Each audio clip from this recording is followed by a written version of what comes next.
Zemmour, Domenech, deuxième partie. On a plusieurs thèmes, messieurs. Je vais vous demander d'aller assez vite. On va commencer par les notes. Faut-il en finir avec les notes à l'école? Le ministre de l'Éducation, Benoît Hamon, a lancé cette semaine une grande consultation. Objectif, stimuler au lieu de décourager les élèves.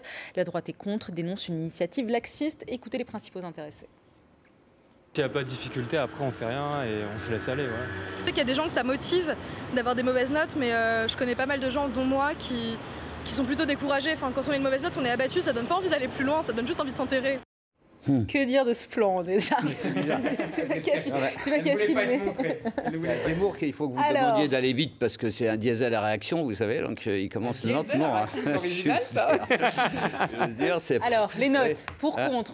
Non, mais attendez, pour contre, soyez pas non plus trop, si vous, comment j'allais dire, simpliste, ça aurait pu l'air manichéenne. C'est plus gentil. Parce qu'il y a plusieurs questions. Il y a plusieurs questions qui se posent bien évidemment, hein, qui sont d'abord, est-ce que la notation de 0 à 20 est adéquate? Est-ce qu'il y a d'autres types de notations qu'on peut imaginer et qui existent dans d'autres pays qui fonctionnent très très bien et qui valorisent davantage les enfants et leur permettent de travailler mieux?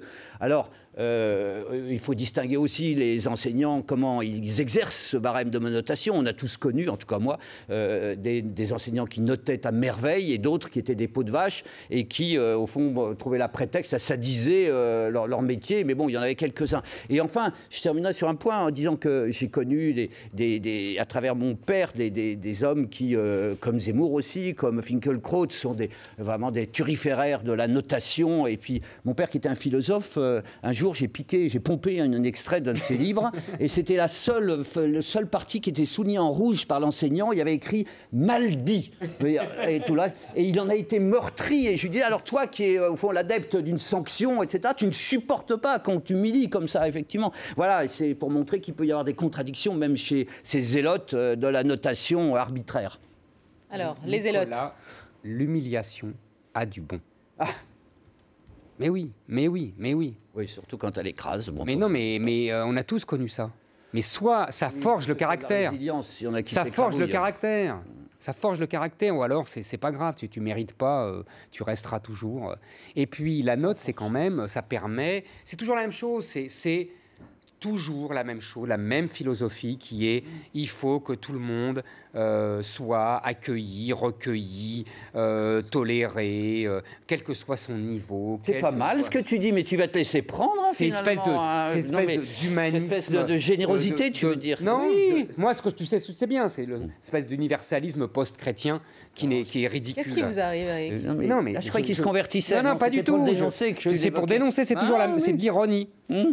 C'est toujours la même philosophie il faut surtout pas les traumatiser, ces petits, et pour ça on accepte depuis 30 ans un effondrement des exigences et du niveau scolaire. Je te rappelle que les pays dont tu parlais, moi on ne lit pas les mêmes choses, parce que j'ai lu que certains pays qui avaient supprimé les notes y étaient revenus, parce que justement ça démotivait encore plus les enfants qui travaillaient encore moins. Alors déjà que je trouve qu'ils ne travaillent pas beaucoup. Depuis le temps que tu nous dénonces l'effondrement mais parce qu'il s'est effondré, mais je me demande comment ça se fait qu'il en reste encore.